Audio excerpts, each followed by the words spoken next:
Una luz traicionero terminó con la vida de un grupo de soldados que partían del acuartelamiento central en Cerler, en el Pirineo. A partir de entonces, de ese desgraciado accidente, comenzaron a suceder cosas que además tenían lugar en los ambientes más privados, más íntimos de aquel enclave militar. Me refiero a las taquillas, a las alcobas y a algunas zonas de operaciones especiales. Muchos compañeros, muchos soldados, aunque hay que decir que con miedo a la opinión de los superiores y a que hubiera una excesiva alarma, hablaban de los golpes tremendos de las taquillas, formando un extraño sonido en mitad de la noche. Hablaban de apariciones, de luces, de sensaciones, de voces, muchas de ellas centradas en un cuarto más o menos hermético, donde los cuerpos estuvieron en el proceso de secado, después de ser recuperados bajo la nieve. Este caso es uno de los más delicados y lo contamos con todo el respeto, porque ha habido un gran secretismo, como es normal, por lo aislado de la zona y por, hay que decir, las circunstancias que envuelven un lugar de importancia estratégica. Pero esto es lo que pudimos descubrir. El cuartel de Cerler es uno de los sucesos también más extraños por la cantidad de testigos y porque nuestro compañero Juan G. Vallejo llegó a acceder de una manera, vamos a decirlo así, off the record, a hablar con los superiores que se encargaban de la dirección de ese entorno cuando sucedieron aquellos extraños hechos. Nos sorprendimos mucho porque vimos que incluso en la prensa hubo informaciones sobre investigaciones a nivel de parapsicología oficiales y no todos los días pasa eso en un cuartel militar. Este es el resultado de nuestras pesquisas.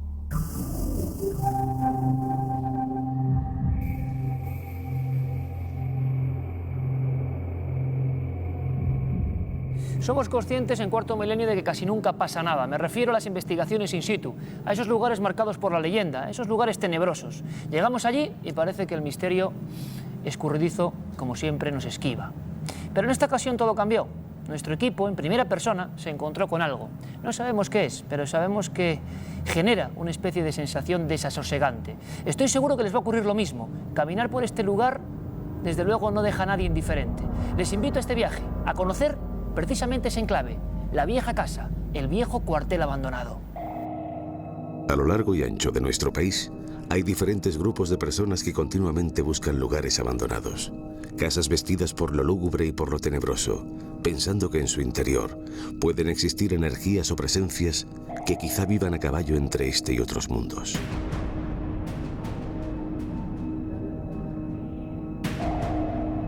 Hay que reconocer que a pesar de la dedicación, casi nunca obtienen resultados positivos. Sin embargo, en ocasiones, ocurren hechos que tienen una difícil explicación. Lo que fuimos testigos aquí fue un fuerte estruendo aquí donde estamos, en el piso superior. Un estruendo que pensamos que había sido el andamio que hay aquí arriba. Subió un compañero a comprobarlo y el andamio estaba perfectamente como lo habíamos dejado.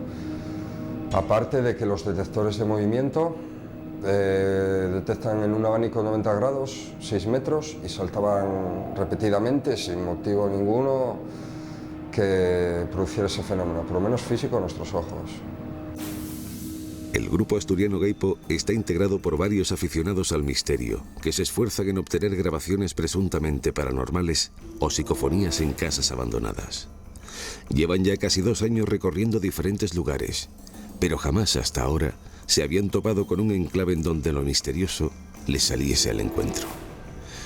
Vinieron hasta esta casa cuartel de la Guardia Civil, abandonada en el extrarradio de Gijón, y en la primera noche de investigación pudieron ser testigos de un estruendo de procedencia desconocida. Ante la pregunta de uno de los investigadores que comentó ¿hay alguien aquí?, una voz humana que no pertenece a ninguno de los presentes pareció responder desde la nada. Hacemos una pregunta, ¿hay alguien aquí? Y se oía una voz, ¿no?, que más o menos clara, que decía, hay un muerto. Impresionados por lo ocurrido, efectuaron una segunda noche de investigación. De nuevo la oscuridad y las sombras eran su única compañía. Nadie rondaba la casa cuartel. Sin embargo, los fenómenos volvieron a reproducirse con tenebrosa insistencia. Los volumétricos saltan en un momento en el que nosotros los colocamos en distintas plantas. Este edificio tiene varias plantas y se colocan en las escaleras. Uno de ellos enfocando hacia la puerta para que por si entra alguien, y luego los otros en las escaleras apuntando hacia las entradas a las casas. Nosotros estamos todos en un mismo sitio, una misma habitación, y de repente salta uno sin ninguna razón. acudimos allí por si acaso entró, pues no sé, un gato o cualquier tipo de animal, y no hay absolutamente nada. Pero esta no fue la única sorpresa que les iba a deparar aquella noche de miedo. Durante varias horas fueron realizando diferentes experimentos psicofónicos en distintas habitaciones, controlando siempre cualquier elemento que pudiera ser malinterpretado más tarde a la hora de analizar las grabaciones. Pero la cautela se transformó en sorpresa e inquietud cuando comprobaron que se había registrado, en absoluto silencio, un desgarrado lamento que salía de la nada.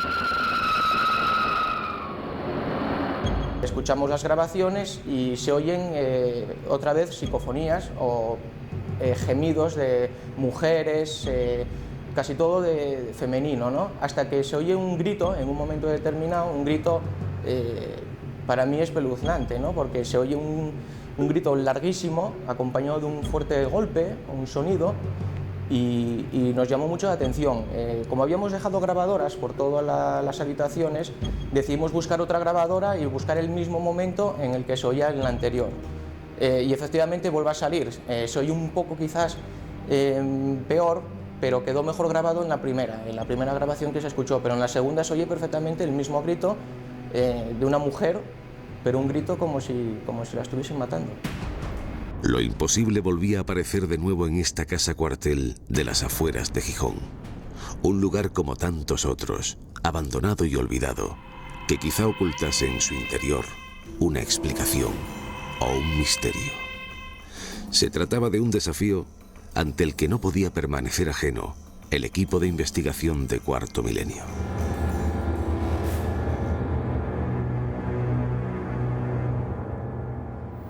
Bueno, pues aquí lo tienen, ya lo han visto. Este es el lugar del misterio, el enclave de nuestros desvelos. Aquí lo ha pasado francamente mal uno de los equipos de Cuarto Milenio. Y hay que insistir, no es habitual. Y hay que insistir, estamos bastante acostumbrados a acudir a todo tipo de sitios donde dicen que pasan cosas y cuando llega el que investiga el misterio no pasa nada. Este es esquivo, elusivo, pero aquí tenía una sorpresa para nuestros compañeros. Allí estaba también un hombre que lleva muchos años buscando este tipo de sucesos que parece que se concentran en ciertos puntos concretos que, verdad, resuenan como a tristeza, como a pesadumbre. Juan Jesús Vallejo, compañero, bienvenido. Buenas noches, Iker, ¿cómo estás? Oye, ¿lo habéis pasado tan mal realmente?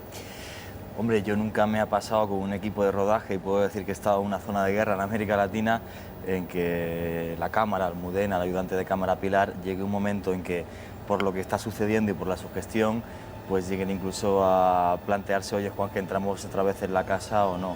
Y fue pues gracias a poder calmarlas y también a que David, del grupo Gaipo, nos acompañaba aquella noche y las calmó, pues que pudieron entrar. Porque hay cosas que, bueno, que la sugestión puede llegar a provocar, pero que un sensor de movimiento, y quizás David nos puede dar más datos, porque ya te digo, ha sido policía militar y guardia de seguridad, que un sensor de movimiento salte repetidas veces sin que tenga que pasar nada, que una cámara, de repente el visor, unas cámaras que se habían chequeado el día anterior, el visor se vaya, vuelva, que se coloque un monitor, que se vaya la batería del monitor y que me diga el ayudante de cámaras, Juan, que te aseguro que la estoy cargando toda la noche. Digo, si te creo, Pilar, no hay ningún problema. Que vayamos caminando y nos encontremos esta carta que tengo aquí, que es una poesía donde una niña... Esa me la lees luego. Juanja, me la lees luego porque es un documento de esos que yo creo que estremece y que demuestra, como decía antes nuestra compañera Almudena, que parece que ese lugar fue abandonado repentinamente y se quedaron cosas muy privadas incluso y que son tristes también. Luego nos la lees. Perfecto. ¿Te parece? Ha mencionado nuestro compañero Juan Vallejo a David González, que ha sido policía militar, que ha sido vigilante de seguridad, que es y que conoce estos temas y que además ha sido testigo. Testigo de unos hechos que quizá lo que más impresiona a la gente es que se pudo constatar con grabaciones, psicofonías, lo dejamos, no sabemos lo que son, pero curiosamente se producen en ese lugar tan tenebroso, sobre todo algunas habitaciones como esa de los clavos, que estoy seguro que todo el mundo se ha fijado en ella. David, bienvenido, buenas noches, amigo. Hola, Iker. Oye, grabaciones psicofónicas que pudisteis obtener, que no es ninguna invención, que estaban allí, un grito, ¿no? Un grito espantoso. Sí, ciertamente, pues descartamos todos los ruidos que puedan incluirse en las grabaciones, pues nos aseguramos bastante bien de no confundir nada. Y esas voces, aparte de no pertenecer a ninguno de nosotros, pues es que ponen los pelos de punta. Son las mejores psicofonías que obtuvimos hasta ahora, la verdad. Oye, una cosa, David, que es muy importante. ¿Por qué fuisteis exactamente a este lugar, a este cuartel? ¿Tenía tradición de algo extraño? ¿Simplemente el aspecto? ¿Sabéis algo de la historia? ¿O simplemente alguien os indica, oye, ir allí, que allí pueden pasar cosas? Principalmente solemos ir a determinados sitios, pues bien porque hay rumores, o simplemente la base de una de nuestras típicas experimentaciones es ir y grabar, porque tenemos una teoría de que las grabaciones psicofónicas aparecen ciertamente donde hay impregnaciones de determinada energía, como bien decía, bien tú sabes, el señor Jiménez del Oso, que en paz descanse, bien lo decía, él estaba de acuerdo a esa teoría de que en sitios donde hubo una impregnación, ya sea de felicidad o más bien de angustia, o sitios donde hubo alguna tragedia, esos sonidos anómalos, parafonías, psicofonías, se registran es más habitual registrarlos. Y el grito quizás es lo más significativo, ¿no, David? Lo que al grupo Gaipo le dejó más impresionado, ¿no? Claro, es que ciertamente en el campo de psicofonías una tan clara ya es de por sí inusual, aunque para oídos no experimentados le parezcan siempre confusas o siempre hay lugar a dudas, es muy raro que sean tan claras. Oye, esa habitación de los clavos, ¿eso por qué está ahí? ¿Habéis logrado saberlo? ¿Por qué alguien se dedicó a clavar cientos de pequeños clavos allí? Ciertamente no lo sabemos. La verdad es que es de lo primero que nos llamó la atención la primera vez que fuimos. Lógicamente ver ahí esos clavos perfectamente alineados. Hombre, que pudo ser alguien que a lo mejor se aburría, extraña forma de aburrirse, o extraña forma de hacer vandalismo.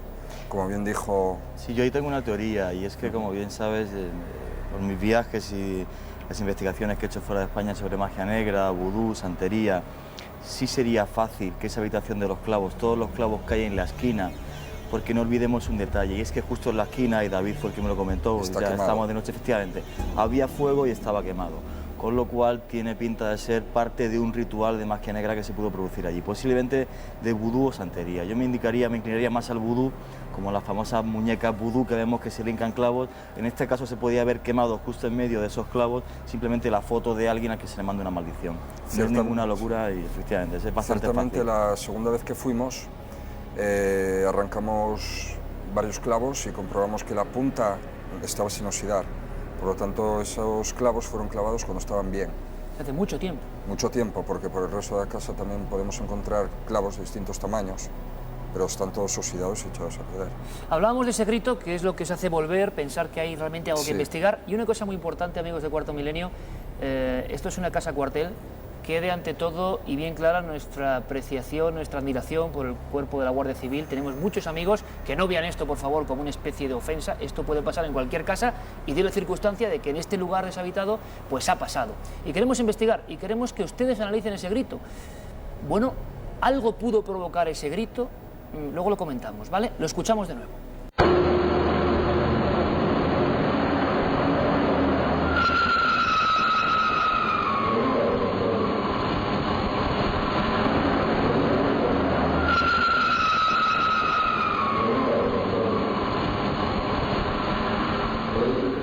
Ahí estaba la grabación, un grito, simplemente, desgarrador, y no sabemos quién lo profirió. Desde luego no era ninguna de las personas del grupo Gaipo que estaba allí investigando. Hay más, Juanje, un muerto. Sí, por lo menos lo que se intuye ahí, ¿no? Que la psicofonía siempre es curioso. Una de las cosas muy extrañas de la psicofonía que acabamos de oír, la del grito, como bien decía uno de los investigadores del grupo Gaipo, es que normalmente una psicofonía se graba, por ejemplo, solamente en un cassette, no en varios que están puestos. En este caso el grito nadie lo oye, pero en cambio esa psicofonía es tan fuerte, tiene tanta energía que se registra en varias grabadoras. Eso es muy raro. Efectivamente, pero una de las cosas que más me chocó cuando pude hablar con David por teléfono antes de desplazarme a Gijón es que me comenta que una de las psicofonías también que hace que vayan una segunda noche, y en concreto la pregunta la hiciste tú, si mal no recuerdo, es: hay alguien aquí, y hay una voz que desde un lugar que nadie oye dice claramente un muerto. Una cosa, es que la hicisteis una del pregunta grito es la previa, segunda vez, la del grito fue la segunda vez que fuimos. y la de un muerto, vamos a ver, aquí hay una forma distinta de hacer psicofonías, Sí. escuelas todo tipo, ¿no? Sinesio Darnell, ingeniero químico, decía que se podía incluso hacer una pregunta, y ahí lo dejamos. Hicisteis una pregunta y ¿qué pasó? Sí, ciertamente pues hay varias formas de hacer psicofonías. La básica de los principiantes es dejar la grabadora sola, diálogos preparados entre varias personas, que aparecen voces, lógicamente se va apuntando lo que se dice, lo que tal, y si se oye un ruido, cualquier estruendo que haya sido un tren, por decir algo, pues se apuntaría la hora y tal para no confundirlo.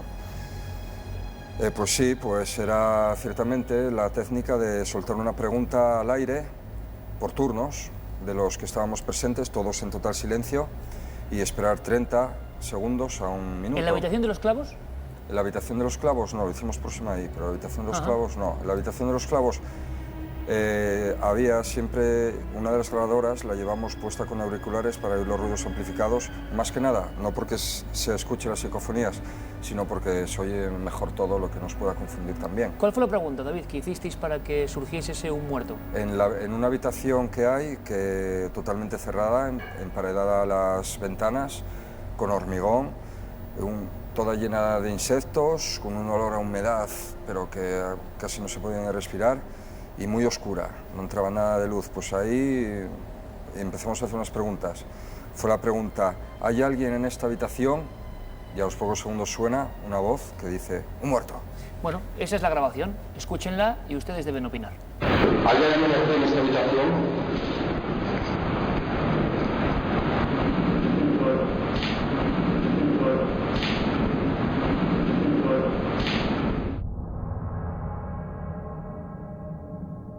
Y llegó la hora del equipo de Cuarto Milenio. Acompañados de nuestros compañeros en Asturias, intentamos saber qué ocurría dentro de esos muros. Sabemos que hay mucha gente que está investigando y animamos a que lo hagan siempre con honradez y, por supuesto, respetando el entorno. Aquí el entorno estaba muy degradado y, además, como nos contaba antes nuestra compañera Almudena, parecía que preservaban las paredes una historia triste, una historia sombría. ¿Quieren conocer qué pasó esa noche? Vamos a hacerlo. Con los últimos rayos de sol, penetramos en la casa cuartel abandonada. Nos incierta sensación de miedo racional que nos hace ser precavidos y no dejarnos llevar por la sugestión. Efectuamos un primer recorrido por las distintas estancias del edificio y descubrimos un tétrico rincón que nos llama la atención poderosamente. Es algo inusual. Una zona con restos de fuego donde aparecen decenas de clavos oxidados atravesando la pared. Cualquier conjetura es válida, desde una extraña ceremonia hasta el acto de un demente que allí pudo estar encerrado. Nos da la sensación de que este inmueble aún guarda muchas incógnitas que poco a poco iremos descubriendo. Creo que es la energía de las personas que vivieron aquí. Las cosas que les pasaron, esa energía de esas personas queda impregnada en el sitio donde vivieron. Entonces, en el momento en el que pasa algo en ese lugar, eso queda ahí registrado. Entonces, la gente, como nosotros, digamos, que busca esas señales, pues somos los que recogemos esa información que dejaron otras personas aquí. Seguimos caminando por diferentes habitaciones y nos sobrecoge el silencio y el estado ruinoso del edificio. Cocinas destrozadas donde antaño se guisaron ricas viandas, caras de muñecas que parecen llorar de tanta soledad. Y una nota que nos desconcierta: Mata Poago. Otra incógnita más que añadir a este laberinto de misterios. Pero nos inquietamos aún más cuando dentro de un libro tirado en el suelo encontramos una poesía en la que un adolescente narra su pena y su pésame a una amiga por la trágica muerte de su padre. Los nervios ya están a flor de piel y ya es hora de comenzar la parte clave de nuestra investigación. Vamos a escuchar todo el sonido amplificado. Es raro escuchar una psicofonía in situ, pero bueno, cualquier otro ruido también. Pues, si la psicofonía es muy fuerte, podemos dar para atrás rápidamente. ¿Los micros qué característica tienen? El micro es unidireccional, de una resistencia de 3 ohmios. Es el que tiene menor resistencia para estas cosas y es el más idóneo, sí. Tiene bastante sensibilidad entonces. Sí, tiene bastante sensibilidad y muy baja resistencia. Es más que nada lo conectamos a la grabadora para que el ruido interno de la grabadora no influya y pueda captar más. Hoy, por primera vez en la historia de la investigación paranormal en España, vamos a utilizar una cámara de termovisión que aporta Cuarto Milenio. Cualquier elemento que provoque un cambio de temperatura a nuestro alrededor será filmado y registrado para su análisis.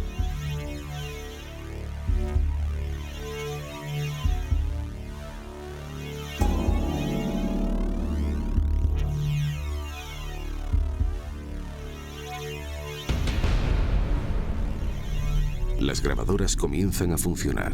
¿Hay alguna presencia aquí? ¿Quién vivió aquí? ¿Quién ha muerto aquí? Y es más tarde, cuando somos conscientes de que una voz de origen desconocido parece querer hablarnos diciendo la palabra chavales. Algo así entiendo yo, tronco. La psicofonía es clara. Pero es clara que te cagas, tía. Tú mira si esto igual. Durante la noche de investigación, los detectores de movimiento saltaron en repetidas ocasiones, sin que en ningún momento pudiéramos dar explicación a lo sucedido. Nuestros equipos de filmación sufrieron varias anomalías que los técnicos no han sabido explicar, tales como el que desaparezca el brillo del visor de la cámara o que se descargaran por completo nuestras baterías en apenas unos pocos segundos. Aunque lo más extraño sucedió al revisar las cintas de lo grabado ya en nuestra redacción. Observen con atención estos 4 segundos de rodaje de la entrevista a Antonio García. Entonces, tras decidir 3 o 4 ocasiones que iba el adiós... Un fuerte estruendo se oye de fondo, sin que los presentes escucháramos nada, a la vez que en la parte inferior izquierda del monitor se ve como una sombra hace aparición de modo repentino. Al final de la noche fue necesario incluso mantener una charla con los miembros de nuestro equipo de rodaje, pues algunos de ellos se negaban a entrar en la casa bajo ningún concepto. Estaban realmente atemorizados, conscientes de que algo ocurría allí adentro. Debemos confesar que jamás nos habíamos visto en este estado. Nuestro objetivo era ser partícipes de una de tantas investigaciones de grupos que pasan noches en este tipo de inmuebles con leyenda, simplemente para trasladar su esforzada labor. Pero algo que no esperábamos, su gestión o no, nos envolvió por completo. Nuestras pesquisas finalizaron sin que este inmueble sombrío nos haya desvelado sus secretos.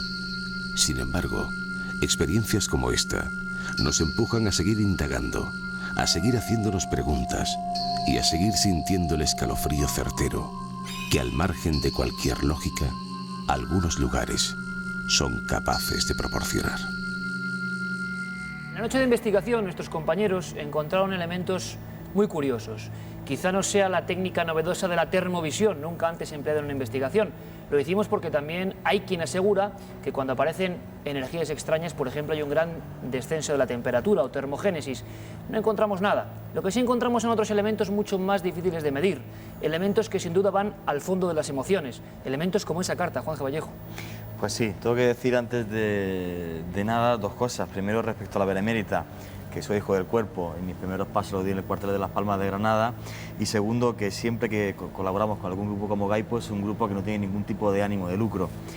Esta carta, que fue la que nos encontramos allí aquella noche, pues fue algo que fue, digamos, aumentando la sugestión dentro de nosotros, ¿no? Primero se escuchan, como te decía, los detectores de movimiento, los volumétricos, como bien conoce nuestro compañero David. Luego aparece una psicofonía. Y luego este elemento que realmente a todos nos desconcierta, y es un poema titulado Duerme, niño mío, duerme, que lo escribe una chica, Isabel, para su amiga Vanessa. Parece indicarnos esta carta poesía, que Vanessa, digamos, que sería la que su padre habría muerto en algún tipo de atentado terrorista o algo así. En concreto hay aquí un párrafo que me vas a dejar que te lea, que dice: duerme, niño mío, duerme, y que tus ojos tan tiernos no contemplen la tragedia que ha golpeado tu casa con un zarpazo de fiera.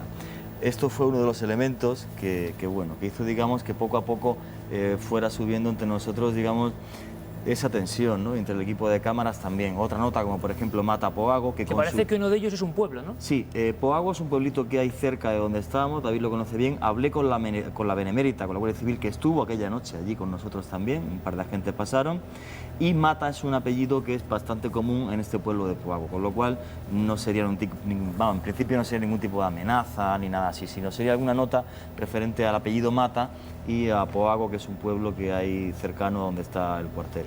¿No habéis podido encontrar ninguna explicación para esos detectores o volumétricos que se dispararon cuántas veces a lo largo de esa noche de investigación?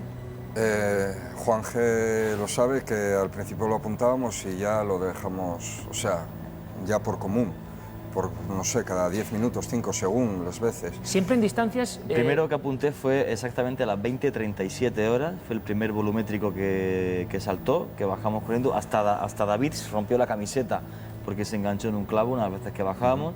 Pusimos los volumétricos, en principio, los detectores de movimiento, no porque detectaran ningún sonido paranormal, sino porque llevábamos todo el equipo de rodaje de Cuarto Milenio, más el de investigación de ellos, sí, y no teníamos un vigilante en la puerta, estábamos en medio del campo. El primero fue la 2037 y llegó un momento a la 1 o 2 de la mañana que dejé de apuntarlos porque pudieron sonar fácil 15, 20 veces, no lo sé. Eso iba increciendo, hacía que fuera increciendo, digamos, el nerviosismo entre el equipo de rodaje de Cuarto Milenio. Eso y las primeras psicofonías, una que poco audible, que parecía decir algo así como tengo un fusil, la más clara que se obtuvo fue la que dice Chavales, que obtuvo David, y eso fue lo que vamos, digamos que conformó en general una noche que pienso que ningún equipo de investigación de Cuarto Milenio ni ningún equipo de televisión en España jamás ha vivido. Una cosa importante, esto puede parecer una cosa como muy sacado de contexto, un cuartel, ¿cómo es posible? Es que no es la primera vez que ocurre. Y es más, quiero que presten mucha atención a la prensa aragonesa a principios de los 90 porque los titulares son impactantes. Titulares, Juanje, que hablan de psicosis entre los militares de Cerler, hablan de psicosis en el cuartel de Cerler por la aparición de fenómenos paranormales y un sinfín de elementos curiosos que hoy en día casi parecen imposibles, como esta crónica que dice vinculan los extraños fenómenos del refugio militar de Cerler al accidente militar de Tuca Blanca. Vamos a conocer esta historia, vamos a conocer qué ocurrió. Impactante desde luego, pero también investigaste, ahí sí que hay silencio todavía. Hombre, Iker, llevo más de 10 años investigando fenómenos poltergeist en este país y fuera de este país. Tengo aquí delante los fax que envié al Ministerio de Defensa, si me dejas que los cuente son 1, 2, con cada uno con su réplica y con su acuse de recibo, 3, 4, 5 y 6. Tardaron 1 mes y medio en responderme. El silencio fue total. Entrevisté a uno de los sargentos que estuvo allí en septiembre del año 2002 cuando ocurren esos fenómenos poltergeist. Entrevisté al militar que hizo el informe para inteligencia que certificaba los fenómenos y se preocupaba por la mente de los que estaban allí, y el Ministerio de Defensa nos ha denegado ni el acceso a ese informe, que me pareció la conversación ridícula porque ya te digo, entrevisté y hablé con la persona que había redactado el acceso a ese informe. Nos negó incluso que pudiéramos filmar el cuartel por dentro, solamente por fuera, y ninguna entrevista a cualquier militar que estuviese allí. 16 años prácticamente después de que sucedieran estos hechos, cosa que desde mi punto de vista es increíble. Bueno, estos acontecimientos marcaron profundamente a muchos investigadores aragoneses que sí pudieron estar allí. Nos lo recordaban con estas palabras, palabras que desde luego demuestran que algo debió ocurrir, algo que todavía sigue siendo, con todo el respeto, porque hay víctimas mortales, un auténtico misterio.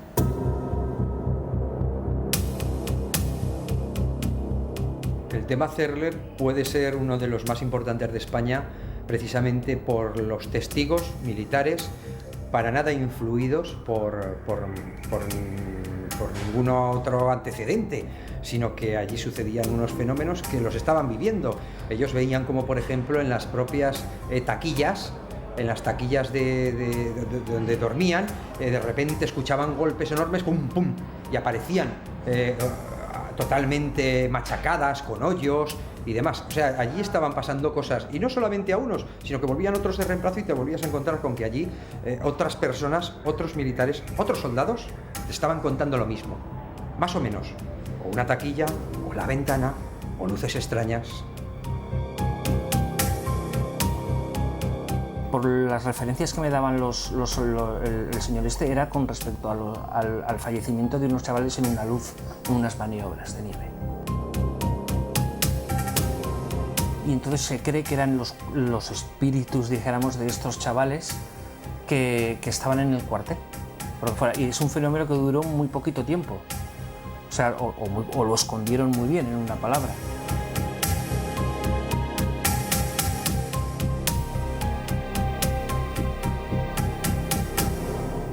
Fantasmas en el cuartel, crece el nerviosismo en Cerler por más fenómenos paranormales, un teniente requirió los servicios de un parapsicólogo de Huesca, es decir, auténtica psicosis, pero silencio total y absoluto. 1992, brevísimamente, Juan Jesús, no se ha llegado a ninguna conclusión.